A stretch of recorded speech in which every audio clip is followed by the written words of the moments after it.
Hola, ¿cómo les va? Bienvenidos a la segunda clase de nociones fundamentales de la teoría piagetiana. Así, muy rápidamente, recordemos que habíamos visto en la primera clase. Habíamos visto epistemología, epistemología genética, psicología genética, las preguntas básicas. Bueno, ahora pasemos al contenido básico de la segunda clase. Es la teoría del conocimiento piagetiana, la que nosotros vamos a hablar acá. O sea, que vamos a ver que esta teoría es una teoría constructivista, interaccionista y decimos con un realismo. Después vamos a explicar estas palabras. También vamos a ver hoy cuál es el concepto de inteligencia para Piaget y cuáles son los factores del desarrollo de la inteligencia. Eso por un lado. Por otro lado, vamos a ver las invariantes funcionales, es decir, cómo funciona la inteligencia desde el nacimiento hasta hasta la muerte, hasta que deja de actuar. Para Piaget, el conocimiento es un proceso interactivo y constructivo, un interaccionismo constructivo que a la vez involucra alguna forma de realismo. Él va a tratar de descubrir las raíces de los distintos tipos de conocimiento, desde su forma más elemental, como conoce un bebé, hasta sus formas más desarrolladas, hasta los niveles ulteriores de un adolescente, de un adulto, de un científico. Ese interaccionismo constructivo involucra, dijimos, una forma de realismo, porque no va a haber una interacción del sujeto con el objeto si este objeto no existe en la realidad. Entremos un poco al concepto constructivista. Decimos que la teoría piagetiana es constructivista porque el proceso de conocer es constructivo. ¿Por qué? Porque se destaca el papel activo del sujeto en oposición al innatismo y al empirismo, que ya habíamos visto en la primera clase. Se destaca el papel activo del cognoscitivo del sujeto que conoce. Agregamos a la palabra activo, activo cognoscitivo, o sea, activo intelectualmente. Por ejemplo, un bebé va a conocer tocando, chupando, revisando. Si bien son acciones visibles, sin embargo, está haciendo algún tipo de comparación o de diferenciación o de análisis de esa experiencia a su nivel, por supuesto. Ustedes al estudiar pueden no estar haciendo ninguna acción visible, pero sí simbólica, en la medida en que interactúan con el objeto a conocer. Por ejemplo, en este caso, la psicología genética. Están tratando de analizarlo, de compararlo, de preguntarse, están abstrayendo.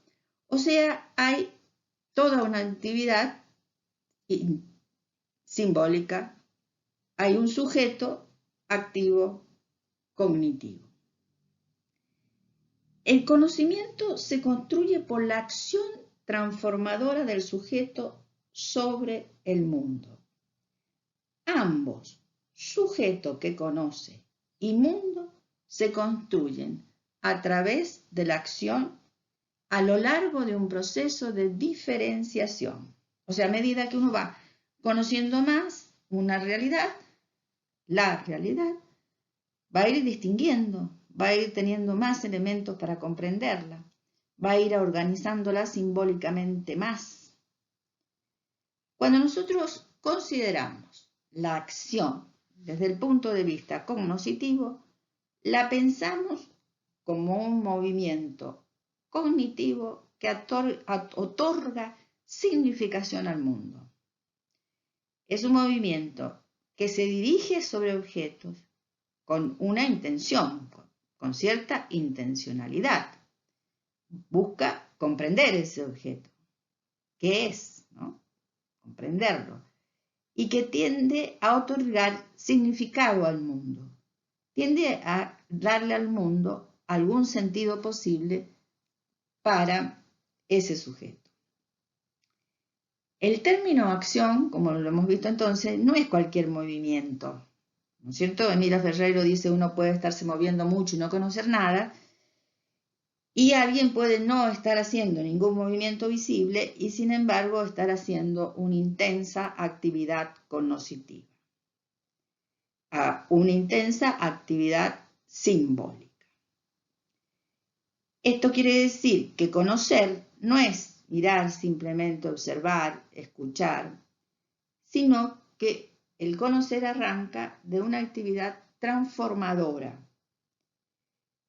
El sujeto cognoscente interactúa con la realidad, construyendo su conocimiento, reconstruyendo el objeto de esa realidad y al mismo tiempo construyendo sus estructuras mentales, que cada vez van a ir siendo más diferenciadas y más coherentes.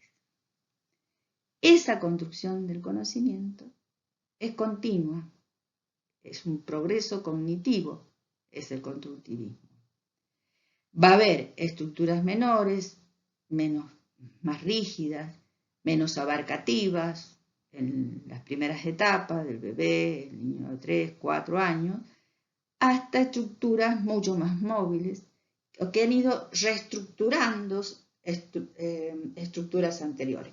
Todos estos conceptos, después en la clase 3, vamos a ver el concepto de estructura y entonces ustedes le van a dar a esto una nueva significación. Me parece importante tener en cuenta esta consideración de teoría constructiva, de pensar que el conocimiento se construye, la inteligencia se construye. Cuando uno es docente, si yo, por explicarles hoy a ustedes esto, pienso y me quedo tranquila, ya está, ya le expliqué, ahí lo escucharon, entonces ya lo saben. Estoy equivocada yo y están equivocados ustedes si creen que por escucharlo ya lo saben. Eso sería un registro inmediato de algo perceptible, de algo que están escuchando. Y no es así.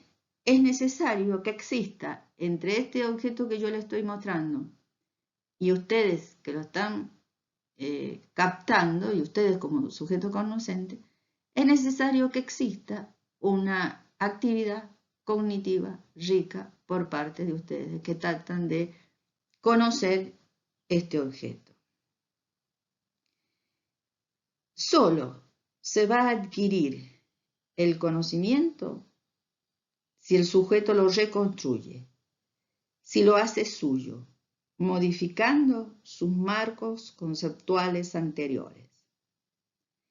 Es decir, actuando cognitivamente, rápida y profunda. Vamos ahora a tratar de dar una noción del concepto de interaccionista, porque decimos que la teoría piagetiana es interaccionista. Para Piaget el conocimiento es una relación de interdependencia, ya lo hemos dicho de otra manera, entre el sujeto que conoce y el objeto de conocimiento.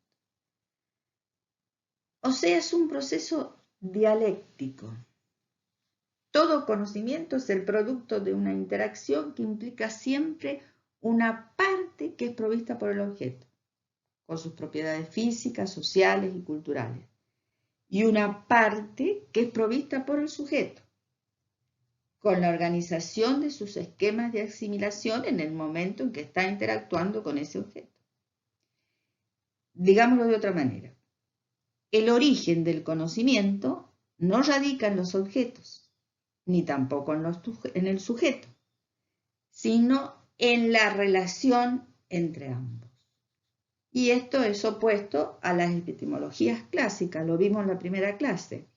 El empirismo diría que el punto de origen está dado en el objeto externo, primacía del objeto. Y para el apriorismo diría que el punto de partida está en la estructura interna del sujeto, primacía del sujeto. En cambio, para Piaget, la primacía está en la relación entre sujeto y objeto.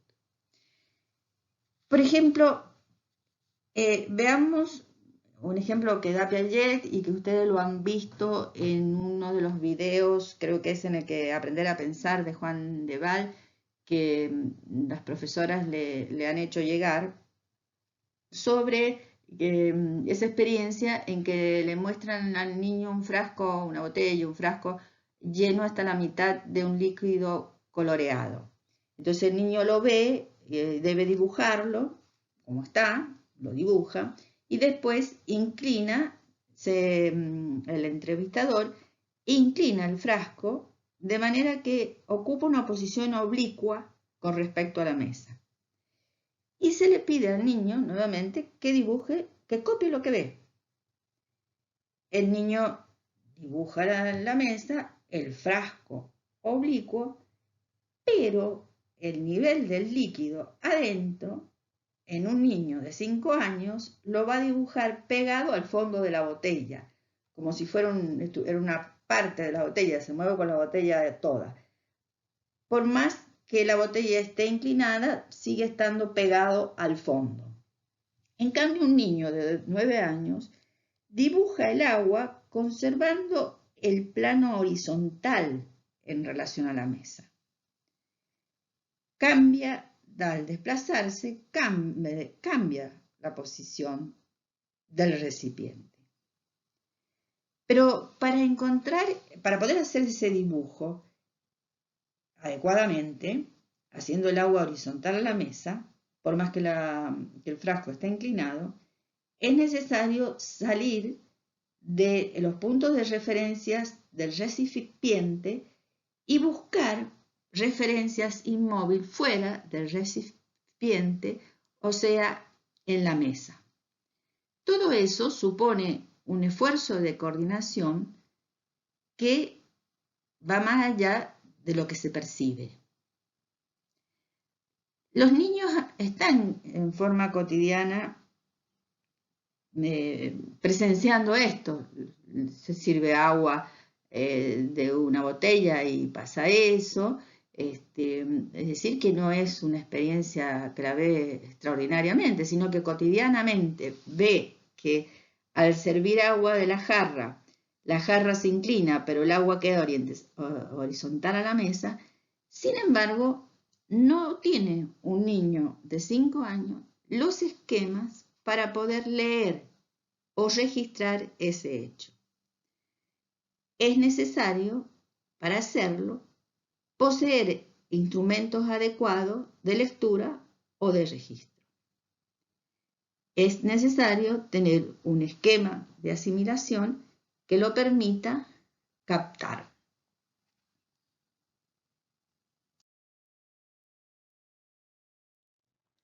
Acción transformadora. Vamos a darle una vueltita más al concepto de acción transformadora.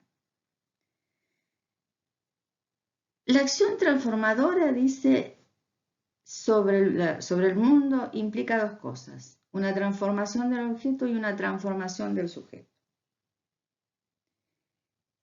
Es decir, una transformación del objeto.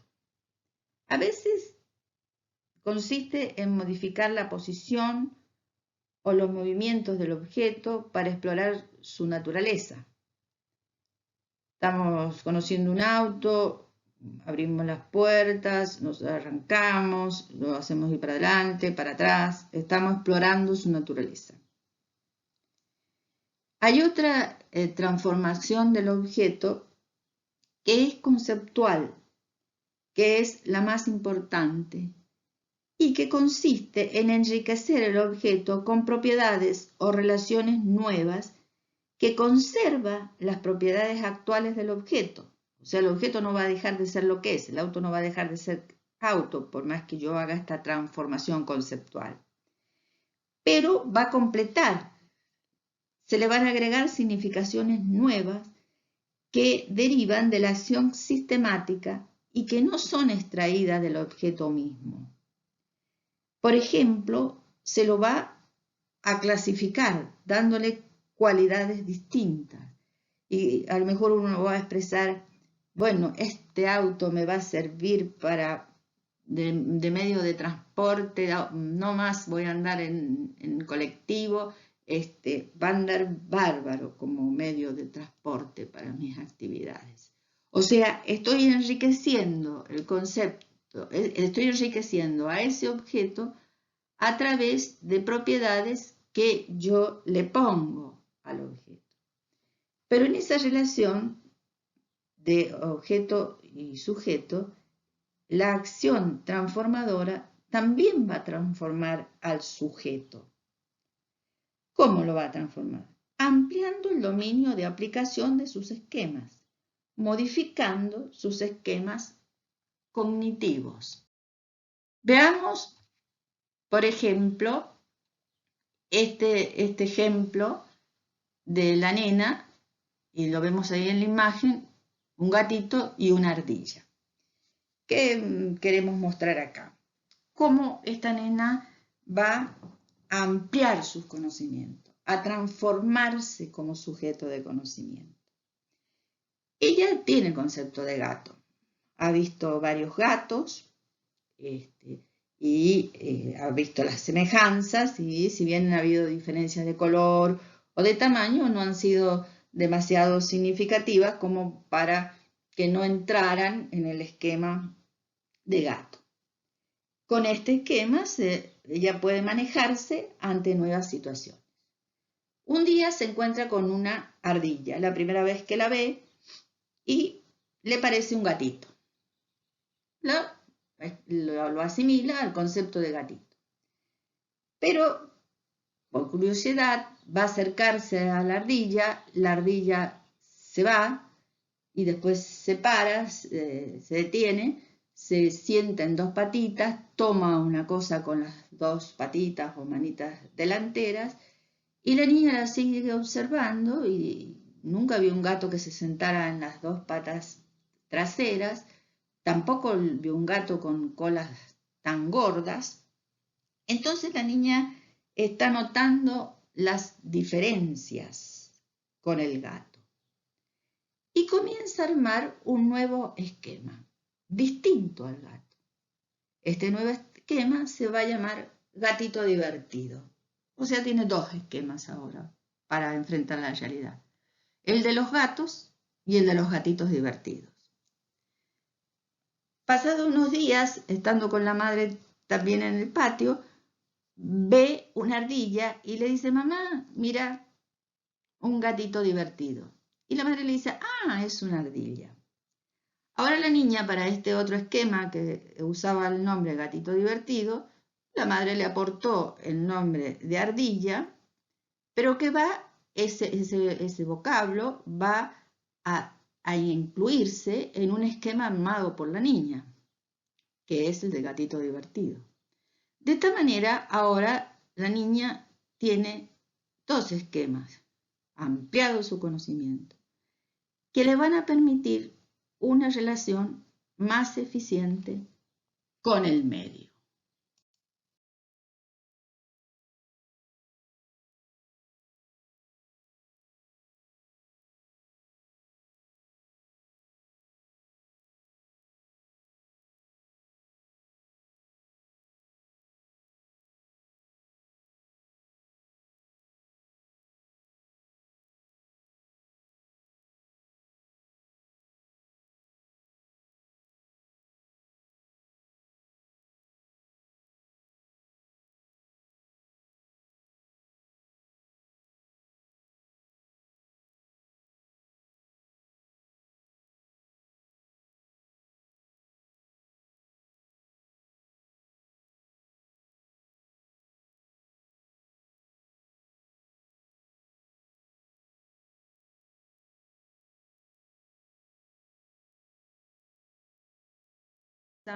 Hoy hablábamos de que la teoría piagetiana es interaccionista, constructivista y que involucra alguna forma de realismo. Ahora nos vamos a referir a eso, a qué queremos decir con esta alguna forma de realismo.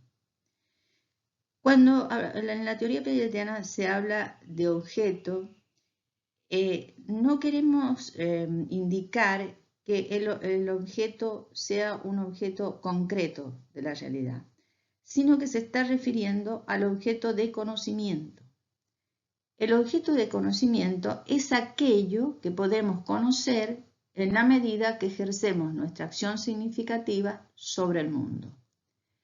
No es idéntico a la realidad, porque la realidad no puede ser conocida de modo directo. Veamos, por ejemplo, este ejemplo. Acá tenemos, nosotros, si yo le pregunto ¿qué ven? Es probable que ustedes me digan, hay 3 rectángulos, todos son iguales y el del medio es más chico. Este es un tipo de interpretación de esa realidad. 2 iguales y uno en el medio más chico. Sin embargo, si esta misma realidad se la mostramos a un niño de 4 años, va a decir que hay 2 rectángulos, uno más grande y uno más chico, 2 figuras, una más grande y una más chica, y otra figura chica y una figura grande. No puede hacer la relación de las 3 figuras, va comparando de a 2. Entonces para él no va a haber ninguna figura que sea igual, todas son diferentes. Sin embargo, nosotros la percibimos como un conjunto de 3 rectángulos, 2 iguales y uno más chico. O sea, la realidad es esa, pero no es idéntica para todos los sujetos. O sea, esa realidad va a ser conocida según los esquemas de conocimiento. Pero si bien nosotros decimos que el objeto de conocimiento no es idéntico al objeto de la realidad, no quiere decir que desconocemos la realidad. El conocimiento tiene que ver con la realidad. Esta existe antes de ser conocida. El sujeto descubre sus propiedades, las propiedades de la realidad, solo por aproximaciones sucesivas. Jamás llegamos a un conocimiento completo del objeto. Bueno, y eso está demostrado en todos los conocimientos científicos. Parece que ya se llega a un conocimiento y aparece una pregunta nueva y se sigue ampliando y profundizando. O sea que en un momento se le preguntó a Piaget si él si creía que el mundo existía antes del conocimiento, y dijo que para actuar sobre el objeto es necesario un organismo. Ese organismo es parte de un mundo. Entonces, evidentemente, el mundo existe antes del conocimiento. Lo que pasa es que uno no conoce directamente todo el mundo, sino que se va aproximando sucesivamente a él según los esquemas de conocimiento. Vamos a ver algunos de los conceptos que Piaget va dando sobre inteligencia en distintos textos. La inteligencia no es una función aislada del conjunto de todos los procesos intelectuales. No es un mecanismo estático. Es la capacidad de adaptación a situaciones nuevas. Es una construcción continua de estructuras. Es la capacidad de solucionar problemas nuevos. Es un instrumento fundamental para regular los intercambios entre el sujeto y el mundo, cumpliendo una función adaptativa por excelencia. Es decir, le permite al hombre, a la persona, adaptarse excelentemente a su mundo e ir conociéndolo. Y esa inteligencia va a empezar con construcciones más pobres, desde el bebé con estructuras más rígidas, pero después va a ir avanzando, va a ser más flexible, va a relacionarse con objetos que no solamente están ahí presentes, sino objetos que están a distancias muy separadas, va a aumentar las distancias temporales, va a ir alcanzando relaciones más complejas e integradas. La inteligencia va a ir teniendo y permitiendo rodeos, retrocesos, trayectorias complejas, va a ser capaz de deducir, de inducir, de elaborar hipótesis, de combinar, de solucionar problemas. Es decir, es un instrumento fundamental para regular esos intercambios del sujeto con el medio. Y es un proceso de organización, porque engloba las funciones cognitivas, va organizándose a sí misma, va armándose cada vez en estructuras más organizadas y va organizando el mundo, lo va entendiendo cada vez más organizadamente. Más o menos estos serían los conceptos básicos. Hay un libro que se llama La psicología de la inteligencia, donde habla sobre la inteligencia fundamentalmente. Pero acá hacemos esta síntesis del concepto